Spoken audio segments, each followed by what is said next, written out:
पिछले भाग में आपने देखा कि विदेश से लौटने के बाद गुचेन की मुलाकात अपनी बचपन की दोस्त लू फीफी से हुई। दोनों की नोकझोंक के बीच एक ऐसा राज्य सामने आया जिसने सबको हैरान कर दिया। उनके परिवारों ने बिना उनकी मर्जी के दोनों की सगाई तय करते हैं। हम लोग संबारा मादों के बारों में बचपन की, यहाँ पर बचपन के बारे परिवारों ने बिना उनकी मर्जी के दोनों की सगाई तय करते हैं दी थी और अब उन्हें एक ही घर में साथ रहना था। इस खबर से फाइफी पूरी तरह भड़क गई, लेकिन गुचेन यही नहीं रुका। उसने एक और बड़ा धमाका करते हुए बताया कि अब वो उसी के कॉलेज में ट्रांसफर होकर पढ़ेगा और अब कॉलेज के पहले ही दिन दोनों की जिंदगी में ऐसा तूफान आने वाला है जिसकी किसी ने कल्पना भी नहीं की थी। तो चलिए बिना किसी देरी के शुरू करते हैं एपिसोड 2। अगर तुम्हें जाना है तो जाओ, जो नहीं जाएगा वह डरपोक होगा। गाड़ी में हमारे बीच बहस बढ़ गई थी और इसी गुस्से में फीफी ने सीधे एक्सीलेटर पर पैर रख दिया और कार को तेजी से कैंपस के अंदर ले गई। जैसे ही हम पार्किंग लॉट में पहुंचे, मैंने बिना उसकी परवाह किए सीधे कार का दरवाजा खोला और अकेले ही वहां से निकल गया। मैं कैंपस में इधर उधर घूमते हुए समय काट रहा था और मुझे अंदाज़ा भी नहीं था कि फीफी कहाँ चली गई थी। तभी जैसे ही मैं पीछे मुड़कर वापस जाने लगा, मैं सीधे चश्मा पहने एक लड़की से टकरा गया। उस टक्कर से लड़की के मुंह से एक हल्की सी चीख निकल गई और उसकी खूबसूरत आंखों में आंसू छलक आए। मैंने तुरंत उसकी तरफ देखा और माफ़ी मांगते हुए कहा, क्या तुम ठीक हो क्लासमेट? उसने चश्मा संभालते हुए जवाब दिया, मैं ठीक हूँ क्लासमेट। यह मेरी ही गलती थी कि मेरा ध्यान सामने नहीं था।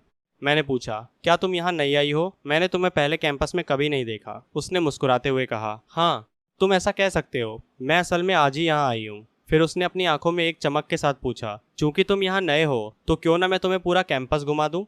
वैसे क्या तुम यहाँ अकेले आए हो या किसी और के साथ? मैं शुरुआत में तो साफ साफ कहना चाहता था कि मैं लू फीफी के साथ आया हूँ, लेकिन मेरे अंदर का गुस्सा अभी शांत नहीं हुआ था, इसलिए मैंने झूठ बोल दिया। मैं अकेला ही आया हूँ। मदद के लिए शुक्रिया क्लासमेट। वैसे मेरा नाम गुचेन है, तुम्हारा क्या नाम है? लड़की ने अपनी आंखें सिकोड़ते हुए एक प्यारी सी मुस्कान के साथ जवाब दिया, नमस्ते गुचेन, मेरा नाम झो मियाओ है। और इस तरह हम आगे बढ़ते गए और बातें करते रहे। हमारे बीच का माहौल काफी खुशनुमा हो गया था। दूसरी तरफ गाड़ी पार्क करने के बाद जब लू फीफी पार्किंग से बाहर आई तो उसे मैं कहीं नहीं मिला। वह अपनी भौहें सिकोड़कर मन ही मन सोचने लगी, गुचेन, ओह गुचेन, तुम सचमुच किसी को एक पल के लिए भी चैन नहीं लेने देते। मुझे समझ नहीं आता कि मैंने अपने लिए एक मंगेतर ढूंढा है या कोई छोटा भाई गोद ले लिया है। उसने एक गहरी आह भरी, कुछ सेकंड वहां खड़ी रही और फिर मुझे फ़ोन मिलाया, लेकिन मेरे फ़ोन की बैटरी बहुत पहले ही खत्म हो चुकी थी और वो बंद था। इसलिए मुझे कोई अंदाज़ा नहीं था कि लू फीफी वहाँ पागलों की तरह मुझे ढूंढ रही है। वह गुस्से में पैर पटकते हुए बुदबुदाई, गुचेन, तुम बहुत बड़े कमीने हो, बस एक बार तुम मुझे मिल जाओ। इधर जो मियाओ और मेरे बीच काफ़ी अच्छी ट्यूनिंग बैठ गई थी। बातों बातों में मुझे पता चला कि जो मियाओ पढ़ाई में बेहद होशियार है और हमेशा पूरे स्कूल में रैंक 1 नंबर 1 पर आती है। तो मैंने मजाक में उसे चिढ़ाते हुए कहा, हमारे जैसे एलीट स्कूल में जरूर कोई ना कोई कैंपस ब्यूटी स्कूल की सबसे खूबसूरत लड़की की रैंकिंग लिस्ट होगी, है ना? जो मियाओ, तुम इतनी खूबसूरत हो, तुम्हारा स्वभाव इतना सौम्य है और तुम हमेशा रैंक 1 पर आती हो, तो पक्का तुम ही स्कूल की सबसे बड़ी कैंपस ब्यूटी होगी। जो मियाओ ने शर्माते हुए अपना चश्मा ठीक किया और कहा, तारीफ के लिए शुक्रिया गुचेन, लेकिन मैं कैंपस ब्यूटी बिल्कुल नहीं हूँ। मुझ में इस लिस्ट में आने की जरा भी योग्यता नहीं है। मैंने हैरानी से कहा, अरे ऐसा कैसे? अगर तुम जैसी लड़की भी कैंपस ब्यूटी नहीं है तो फिर क्या वो लू फीफी है? मेरा मुंह से वह नाम सुनते ही उसने पूछा, क्या तुम उसे जानते हो? वह तो स्कूल में बेहद लोकप्रिय है। मैंने सुना है कि उसके कई बॉयफ्रेंड रह चुके हैं। वैसे तुम भी काफ़ी हैंडसम हो, भले ही हम अलग ग्रेड में हैं, लेकिन तुम भी उसे जानते ही होगे, है ना? मैंने तुरंत कहा, हाँ मैं उसे जानता हूँ, पर हम क्लोज करीब नहीं हैं। और जहाँ तक बॉयफ्रेंड की बात है, वह तो एक नंबर की प्लेयर है, मुझे वह बिल्कुल पसंद नहीं है। जो मियाओ ने हैरान होकर पूछा, सच में? वह मन ही मन सोचने लगी कि मुझे लगा था कि यह भी लू फीफी के लाखों दीवानों में से एक होगा, लेकिन जब इस गुचेन ने लू फीफी का नाम लिया तो इसके चेहरे पर ना तो कोई दीवानगी थी और ना ही कोई चाहत। यह गुचेन तो सचमुच काफ़ी दिलचस्प इंसान है। उसने मुस्कुराते हुए कहा, मुझे उस टाइप की लड़कियां बिल्कुल पसंद नहीं है। अगर मुझे चुनना पड़े तो मुझे लगता है कि तुम उससे कहीं बेहतर हो। उसमें ऐसा है ही क्या? बस अमीर और खूबसूरत होने का घमंड है। उसका स्वभाव बेहद खराब है। जो भी उसके चक्कर में पड़ेगा उसकी फूटी किस्मत ही होगी। जो मियाओ ने अपनी जिंदगी में पहली बार किसी को लू फीफी के बारे में ऐसा बोलते सुना था। वह मुझे ऐसे देखने लगी जैसे मैं कोई दूसरे ग्रह का प्राणी हूँ। लेकिन जब उसने मेरे चेहरे पर लू फीफी के लिए शुद्ध नफरत और चिढ़ देखी तो वह अपनी हंसी रोक नहीं पाई और जोर से हंस पड़ी। तुम सचमुच बहुत मजेदार हो। इस बात से हमारे बीच की दूरी पूरी तरह खत्म हो गई और वह मेरे काफी करीब महसूस करने लगी। मैंने तुरंत इस मौके का फायदा उठाया और कहा, मुझे अभी तक ये भी नहीं पता कि मुझे कौन सी क्लास मिली है। जो मियाओ, क्या तुम मुझे बता सकती हो कि तुम कौन सी क्लास में हो, ताकि मैं आगे भी अक्सर तुमसे मिलने आ सकूं। आखिरकार मैं अभी अभी देश लौटा हूं और अगर मुझे कुछ समझ ना आए तो क्या मैं तुम्हारी मदद ले सकता हूं? जो मियाओ जैसी खूबसूरत और होशियार टॉपर लड़की से दोस्ती करने का और जिसके साथ मेरी इतनी अच्छी पड़ रही थी, यह मौका मैं हाथ से नहीं जाने देना चाहता था। भविष्य में ऐसे समझदार दोस्त हमेशा काम आते हैं। उसने मुस्कुराते हुए कहा, हाँ जरूर, मेरी क्लास तीसरी मंजिल पर है, अगर तुम्हें कुछ भी समझ ना आए तो बस मेरे पास आ जाना। उसी समय मैंने कैंपस के चारों तरफ देखा। वहाँ एक भी इंसान नजर नहीं आ रहा था। सब लोग शायद क्लास के लिए जा चुके थे। मैंने जो मियाओ से कहा, ठीक है, तो फिर मैं तुम्हें तुम्हारी क्लास के लिए और लेट नहीं करूंगा। मुझ जैसे नए ट्रांसफर स्टूडेंट को शायद पहले प्रिंसिपल ऑफिस में रिपोर्ट करना होगा। मैं फ्री होकर तुमसे मिलने आऊंगा। इसके बाद मैं एडमिनिस्ट्रेशन बिल्डिंग की तरफ बढ़ गया। दूसरी तरफ प्रिंसिपल ऑफिस के अंदर जैसे ही प्रिंसिपल ने मुझे देखा, वह पूरी तरह हैरान रह गए। वह तुरंत अपनी सीट से खड़े हुए और बहुत ही उत्साह के साथ मेरे लिए फल और ड्रिंक्स लेकर आए। यंग मास्टर गू, कृपया बैठिए और बस थोड़ा सा इंतजार कीजिए। इसके तुरंत बाद वह दरवाजे से बाहर गए और उन्होंने लू फीफी को फोन मिलाया और बताया कि मैं प्रिंसिपल ऑफिस में हूँ, बड़ी मिस। यंग मास्टर गो इस समय सीधे प्रिंसिपल ऑफिस में ही हैं।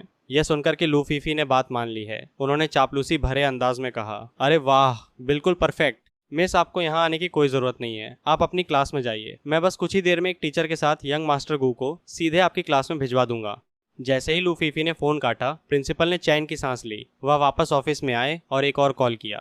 कुछ ही देर बाद एक आदमी कमरे में आया जो काफी कड़क और गंभीर दिख रहा था। उसने सम्मान से पूछा, प्रिंसिपल सर, आपने मुझे किस लिए बुलाया? प्रिंसिपल ने मेरा परिचय कराते हुए कहा, यह हमारे नए ट्रांसफर स्टूडेंट हैं, गुचेन। यह पहले विदेश के एक एलीट स्कूल में पढ़ रहे थे और इनका एकेडमिक परफॉर्मेंस, पढ़ाई का रिकॉर्ड शानदार रहा है। इन्हें अपनी क्लास में ले जाइए। यह हमारे स्कूल के सबसे महत्वपूर्ण स्टूडेंट हैं, समझे आप? प्रिंसिपल की बातों का छुपा हुआ मतलब वो टीचर अच्छी तरह समझ गया और बोला, जी सर, समझ गया। मैं उस टीचर के पीछे पीछे क्लासरूम के दरवाजे तक आ गया और मन ही मन सोचने लगा। अभी प्रिंसिपल ऑफिस में जब वो कह रहे थे कि मेरा पढ़ाई का रिकॉर्ड शानदार है, तो मुझे अपनी हंसी रोकने के लिए अपनी पूरी ताकत लगानी पड़ी थी। वैसे भी मैं इस बार देश में सिर्फ मजाक मस्ती के मूड से पढ़ने आया हूँ, तो इन सब बातों से मुझे कोई फर्क नहीं पड़ता। उस टीचर ने, जिनका नाम मिस्टर वेई था, क्लास के बच्चों से कहा, एवरीवन, ये हमारे नए ट्रांसफर एक्सचेंज स्टूडेंट हैं, गुचेन। गुचेन, अपना इंट्रोडक्शन दो। मैंने मुस्कुराते हुए कहा, हेलो एवरीवन, मेरा नाम गुचेन है, जेंडर मेल, प्रेफरेंस फीमेल, लड़का हूँ और लड़कियाँ पसंद हैं। उम्मीद है आगे आप सब मेरा ख्याल रखेंगे। ये सुनते ही पूरी क्लास जोर से हंस पड़ी। कुछ लड़कियां तुरंत आपस में कानाफूसी करने लगी। मेरा ध्यान तो सिर्फ ये देखने में था कि क्लास में कोई खूबसूरत लड़की है या नहीं, क्योंकि मेरा मकसद यही था कि मैं किसी सुंदर लड़की के बगल वाली सीट चुनूं ताकि आंखों को थोड़ा सुकून मिले। मैंने मन ही मन सोचा, माना कि यह एक अमीर और एलिड स्कूल है और पहली ही नज़र में यहाँ काफ़ी लड़कियाँ बहुत सुंदर हैं, पर अफसोस मैं अभी अभी जोमियाओं से मिलकर आया हूँ और उसके सामने ये सब फीकी लग रही हैं। तभी मिस्टर वेई ने अपना गला साफ किया और कहा, गुचेन, तुम किस क्लासमेट के साथ बैठना चाहोगे? बशर्ते सामने वाला तैयार हो। टीचर के मुंह से यह बात निकलते ही क्लास की सारी लड़कियां पूरी तरह एक्साइटेड होकर अपनी सीटों पर खड़ी हो गईं। गुचेन, आओ मेरे साथ बैठो, मैं रोज तुम्हारे लिए नाश्ता लाया करूंगी। मेरी ग्रेड्स बहुत अच्छी हैं, मेरे पास बैठो। आगे पढ़ाई में कोई भी दिक्कत होगी मैं तुम्हें संभाल लूंगी। मैं तो रोज तुम्हारे लिए स्नैक्स भी लाऊंगी। हे हैंडसम, मैं तुम्हारी हर बात मानने के लिए तैयार हूँ। उनकी इन बातों पर बाकी लड़कियों ने हूटिंग करना शुरू कर दिया। मुझे यह सब देखकर काफी मजा आ रहा था। मैंने थोड़ा सोचा और सीधे पूछा, हमारी क्लास में सबसे खूबसूरत लड़की कौन है? मेरा यह सवाल सुनते ही पूरी क्लास जैसे जम गई। सबने एक साथ मुड़कर खिड़की के पास वाली आखिरी रो लाइन की तरफ देखा, लेकिन सबके चेहरों के हाव भाव काफी अजीब थे। क्लास की नजर का पीछा करते हुए मैंने भी उधर देखा तो वहाँ की दोनों सीटें पूरी तरह खाली थीं। क्या सबसे खूबसूरत लड़की आज आई नहीं है? मैंने मन ही मन सोचा। खैर, मैं तो सबसे खूबसूरत वाली सीट ही चुनूंगा। इसलिए एक शरारती मुस्कान के साथ मैं आगे बढ़ा और खाली सीट पर बैठ गया। मैंने कहा, मिस्टर वेई, मैं यहीं बैठूंगा। मिस्टर वेई का चेहरा थोड़ा अजीब हो गया और उन्होंने झिझकते हुए कहा, ठीक है, अगर तुम्हें पसंद है तो वहीं बैठ जाओ। चलो बच्चों, अब शांत हो जाओ और नए क्लासमेट का ख्याल रखना, समझे? अब हम आगे की क्लास शुरू करते हैं। अब भला ऐसे माहौल में किसका ध्यान पढ़ाई पर होने वाला था? लड़कियां गर्दन घुमा कर मुझे ताक रही थीं और लड़के मुझे कंपटीशन, प्रतियोगिता और शक की निगाह से देख रहे थे। क्लास खत्म होने के बाद मैं काफ़ी बोर हो गया, तो मैंने सोचा क्यों ना लू फीफी को ढूंढा जाए और देखा जाए कि वह यहाँ कैसी ऐश की ज़िंदगी जी रही है। मैं तीसरी मंजिल की बिल्डिंग की तरफ गया और सीधे दूसरी क्लास में लू फीफी को ढूंढने पहुंचा। वहां पहुंचकर जैसे ही मैंने क्लास में नजर हो रहा है दौड़ाई, मुझे लू फीफी दिख गई, लेकिन वह वहां किसी अजनबी और गुमनाम लड़के के साथ काफ़ी क्लोज होकर बातें कर रही थी। चूंकि हमारी सगाई होने वाली है तो मेरा थोड़ा बहुत जलना बिल्कुल नॉर्मल था, है ना? ये लू फीफी सचमुच हद पार कर रही थी। उसे अच्छी तरह पता था कि आज स्कूल में मेरा पहला दिन है, मुझे कुछ नहीं पता और मैं इस जगह से पूरी तरह अनजान हूँ। मैं झो मियाओं के साथ इतनी दूर चला गया था, पर वह एक बार भी मुझे ढूंढने नहीं आई। इसके बजाय वह यहाँ किसी अजनबी लड़के के साथ फ्लर्ट करने में बिजी थी। यह देखकर मेरा गुस्सा 7वें आसमान पर पहुँच गया। मेरे दिमाग में एक शरारत सूझी।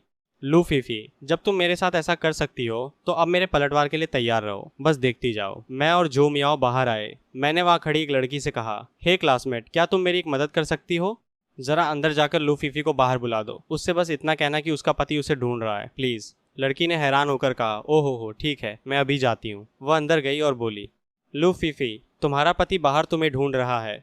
जो क्लासरूम अभी तक पूरी तरह शोर शराबे से गूंज रहा था, वह इस एक वाक्य को सुनते ही बिल्कुल सन्नाटे में डूब गया। मैं बाहर खड़े खड़े ही अंदाजा लगा सकता था कि अंदर बैठे हर इंसान की आंखें फटी की फटी रह गई होंगी। कुछ ही मिनटों बाद मैंने देखा कि लू फीफी बिना किसी एक्सप्रेशन के बिल्कुल सपाट चेहरे के साथ बाहर आ रही थी। मैंने मुस्कुराते हुए हाथ हिलाया और इशारा किया कि मैं यहाँ हूँ। वह आते ही चिल्लाई, गुचेन, मुझे पता था कि ये तुम्हारी ही कोई हरकत होगी। तुम यहाँ जानबूझकर तमाशा करने आए हो ना? मैंने सीधे उसकी आंखों में देखा और कहा, लू फीफी, तुम्हारा ध्यान तो दूसरों मर्दों से बातें करने में इतना बिजी है कि तुम्हें मेरी कोई फिक्र ही नहीं है। बस आज रात का इंतजार करो। जैसे ही हम लू फैमिली के घर पहुंचेंगे, मैं सीधे गॉडमदर के पास जाकर तुम्हारी इस हरकत की शिकायत करूंगा। फैफी ने चिढ़कर कहा, गुचेन, तुम आखिर चाहते क्या हो? मैंने सुबह की बात का हिसाब अभी तक तुमसे बराबर नहीं किया है। तुम कार से उतरते ही भाग गए और ऊपर से अपना फोन भी बंद कर लिया। तुम्हें अंदाजा भी है कि मुझे तुम्हें ढूंढने में कितनी मशक्कत करनी पड़ी है। अपनी पूरी भड़ास निकालने के बाद वह एक बेहद मासूम और सताए हुए चेहरे के साथ मेरी तरफ देखने लगी, लेकिन मैंने उसकी उस नजरों पर ध्यान न देते हुए सीधे उसके कंधे के पार देखा। वहां वही लड़का खड़ा था जो अंदर उसके साथ था।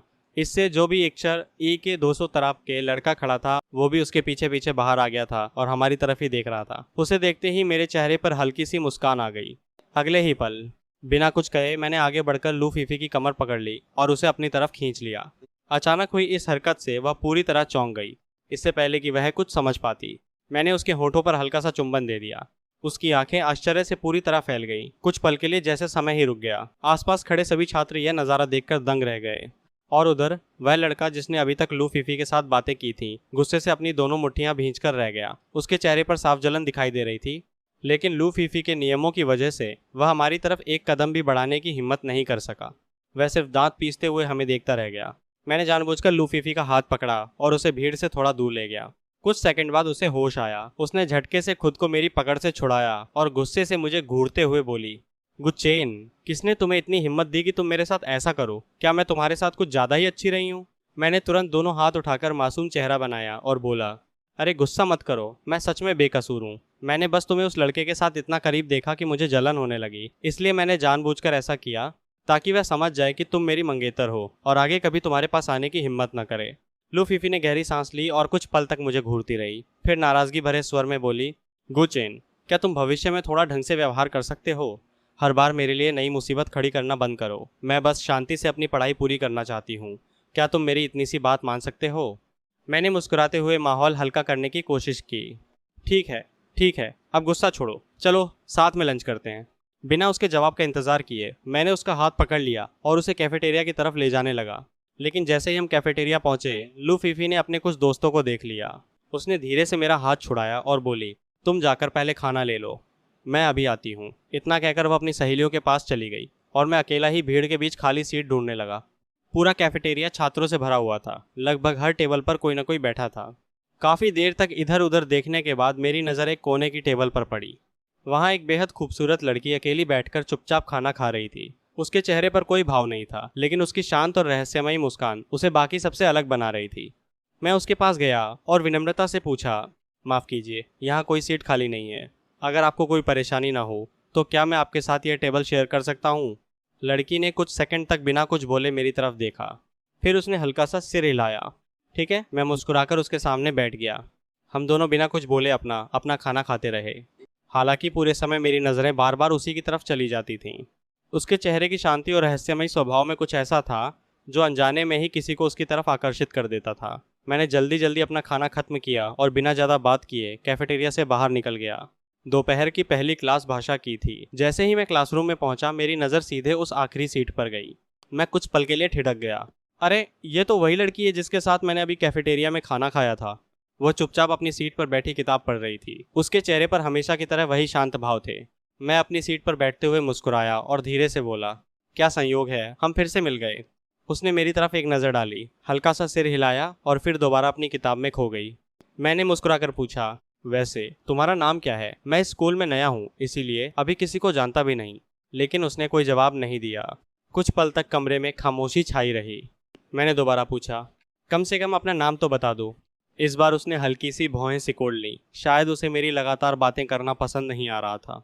आखिरकार उसने अपनी कॉपी से एक छोटा सा कागज फाड़ा, उस पर 2 शब्द लिखे और मेरी तरफ सरका दिया। मैंने कागज उठाकर देखा। उस पर लिखा था, यूशिन। मैं मुस्कुराया और धीरे से बोला, तो तुम्हारा नाम यूशिन है, अच्छा नाम है। उसने कोई जवाब नहीं दिया, लेकिन अब कम से कम मुझे उसका नाम पता चल चुका था।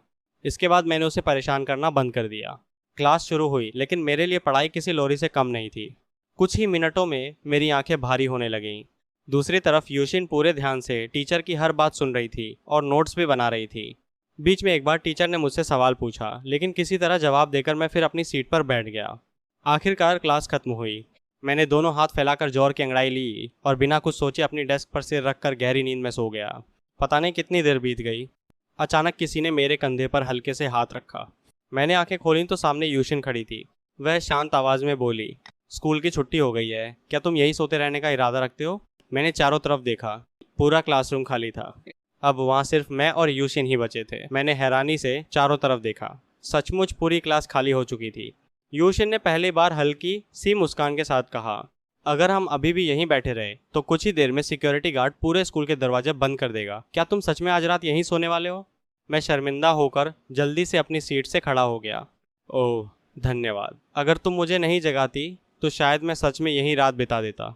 मैंने अपना बैग उठाया और क्लास से बाहर निकलते हुए उसकी तरफ मुड़कर कहा, तुम भी ज़्यादा देर मत करना। इतनी देर से किसी लड़की का अकेले घर जाना ठीक नहीं है। अपने बाद एक बात देर के 5 साल करते उसको बोले करवानी है। इतना कहकर मैं वहाँ से चला गया। यूशिन कुछ पल तक मेरी जाती हुई पीठ को देखती रही, फिर उसके होठों पर हल्की सी मुस्कान आ गई। क्लास से बाहर निकलते ही मुझे लू फीफी की याद आई। मैंने तुरंत अपना फ़ोन निकाला और उसे कॉल किया। 1 बार, 2 बार, 3 बार, लेकिन उसने मेरा एक भी फ़ोन नहीं उठाया। मैंने झुंझला कर कहा, आखिर ये लू फीफी कर क्या रही है? हमने तो साथ में लू फैमिली के पुराने बंगले जाने का प्लान बनाया था। कुछ देर बाद उसने आखिरकार मेरा फ़ोन उठाया। मैंने तुरंत पूछा, तुम कहाँ हो? उसने बिल्कुल लापरवाही से जवाब दिया, मैं तो पहले ही पुराने बंगले पहुँच चुकी हूँ, जल्दी आ जाओ, पूरा परिवार तुम्हारा इंतज़ार कर रहा है। उसकी बात सुनते ही मेरा गुस्सा फिर से बढ़ गया। क्या तुम मुझे यहीं छोड़कर अकेले चली गई? लू फीफी, बस आज रात गॉडमदर को तुम्हारी सारी शिकायतें बताऊंगा, फिर देखना क्या होता है। फ़ोन काटकर मैं स्कूल के मुख्य गेट पर आ गया और टैक्सी का इंतज़ार करने लगा। इंतज़ार करते करते मैं बोर होकर सड़क पर पड़े छोटे छोटे पत्थरों को पैर से इधर उधर मार रहा था। तभी मेरी नज़र सामने पड़ी। यूशिन भी धीरे धीरे स्कूल के गेट से बाहर निकल रही थी। हम दोनों की नज़रें एक दूसरे से मिलीं और लगभग एक ही समय पर हमारे मुंह से निकला, तुम अभी तक गए नहीं? इतने में एक काली लग्जरी कार यूशिन के सामने आकर रुकी। ड्राइवर तुरंत बाहर निकला और सम्मान से उसके लिए दरवाज़ा खोल दिया। यूशिन कार में बैठने ही वाली थी कि उसने मेरी तरफ देखा। कुछ पल तक वह जैसे सोचती रही, फिर धीमी आवाज़ में बोली, अगर तुम्हें बुरा ना लगे तो मैं तुम्हें रास्ते में छोड़ सकती हूँ। स्कूल शहर से काफ़ी दूर है। मैं मुस्कुराकर सिर हिलाते हुए बोला, ऑफ़र के लिए धन्यवाद, लेकिन मेरी टैक्सी भी बस आने ही वाली है। तुम चिंता मत करो और आराम से घर जाओ। यूशिन ने हल्की सी मुस्कान के साथ सिर हिलाया। ठीक है, फिर कल मिलते हैं। हाँ, कल मिलते हैं। इतना कहकर उसकी कार धीरे धीरे वहाँ से निकल गई। कुछ मिनट बाद मेरी टैक्सी भी आ गई। मैं उसमें बैठा और सीधे लू परिवार के पुराने बंगले की तरफ रवाना हो गया। करीब आधे घंटे बाद टैक्सी लू परिवार के पुराने बंगले के सामने आकर रुकी। मैंने किराया चुकाया, कार से बाहर निकला और जैसे ही विला के विशाल लोहे के गेट के पास पहुंचा, सामने का नज़ारा देखकर मेरी आंखें खुली की खुली रह गईं। दोनों तरफ नौकर नौकरानियों की लंबी कतार खड़ी थी। जैसे ही मैंने अंदर कदम रखा, सभी ने एक साथ ऊंची आवाज़ में कहा, यंग मास्टर गो का स्वागत है। मैं एक पल के लिए बिल्कुल स्तब्ध रह गया। इतना भव्य स्वागत, आखिर चल क्या रहा है? मैंने हल्की मुस्कान के साथ सबकी तरफ हाथ हिलाया और अंदर बढ़ने लगा। तभी धड़ाम धड़ाम पटाखों की तेज आवाज़ पूरे आंगन में गूंज उठी। रंग बिरंगी कन्फेटी और रिबन मेरे ऊपर बरसने लगे। मैं घबराकर एक कदम पीछे हट गया। अरे ये सब क्या है? इतने में हंसते हुए लूफीफी की माँ मेरे पास आई। चेन, आखिर तुम आ ही गए, हम सब तुम्हारा ही इंतज़ार कर रहे थे। उन्होंने बिना कुछ कहने का मौका दिए मेरा हाथ पकड़ा और मुझे सीधे बैंक्वेट हॉल की तरफ ले गई। अंदर का नज़ारा बाहर से भी ज़्यादा शानदार था। पूरा हॉल रंग बिरंगी रोशनी, फूलों और महंगी सजावट से सजा हुआ था। कई बड़े बिजनेसमैन और प्रतिष्ठित मेहमान औपचारिक कपड़ों में मौजूद थे। मैंने चारों तरफ देखा, फिर उलझन भरी नज़रों से लू फीफी की तरफ देखा। वह धीरे से मेरे करीब आई और मेरे कान में फुसफुसाई, आज मम्मी ने हमारी सगाई की दावत रखी है। उनका कहना है कि शुभ काम में देर नहीं करनी चाहिए, इसलिए जैसे ही हम दोनों वापस आए, उन्होंने आज ही सब कुछ तय कर दिया। उसकी बात सुनकर मैं कुछ सेकंड के लिए बिल्कुल चुप रह गया। अब मुझे समझ आ चुका था कि ये सारी तैयारी आखिर किस लिए थी। मैं कुछ कहने ही वाला था कि तभी कुछ मेहमान हमारी तरफ आने लगे। लू फीफी ने तुरंत चेहरे पर प्यारी सी मुस्कान लाई, मेरा हाथ अपने हाथ में डाल लिया और बाहर से ऐसा दिखाने लगी जैसे हम दोनों एक दूसरे के साथ बेहद खुश हों। लेकिन उसी पल उसने चुपके से मेरी बाह पर इतनी जोर से चुटकी काटी कि दर्द से मेरा चेहरा बिगड़ गया। मैं कुछ बोल भी नहीं सकता था क्योंकि सामने मेहमान खड़े थे। जैसे ही वे लोग आगे बढ़े, हम दोनों ने तुरंत एक दूसरे का हाथ छोड़ दिया। मैं उसे घूर ही रहा था कि तभी लू फीफी की माँ की आवाज़ पूरे हॉल में गूंज उठी। फीफी, आचेन, तुम दोनों कहाँ हो? जल्दी इधर आओ, मैंने तुम्हारी सगाई के लिए एक बहुत ही खास केक बनवाया है। मैंने बेबस होकर लंबी सांस ली। जी, हम आ रहे हैं, कहकर मैं और लू फीफी साथ साथ उस विशाल केक की तरफ बढ़ गए। जैसे ही हम केक के पास पहुंचे, मेरी नज़र उसके आकार पर टिक गई। मेरे सामने महल के आकार का एक विशाल 10 मंजिला केक रखा था। उसकी सजावट इतनी शानदार थी कि किसी भी लड़की का सपना पूरा हो जाए। मैंने चुपके से लू फीफी की तरफ देखा। कुछ देर पहले तक जो लड़की हर बात पर मुझसे झगड़ रही थी, उसके चेहरे पर अब एक मासूम सी मुस्कान थी। साफ दिख रहा था कि उसे ये केक सचमुच बहुत पसंद आया था। तभी किसी ने मेरे कंधे पर हाथ रखा। मैंने पीछे मुड़कर देखा। लू फीफी के पिता मेरे सामने खड़े थे।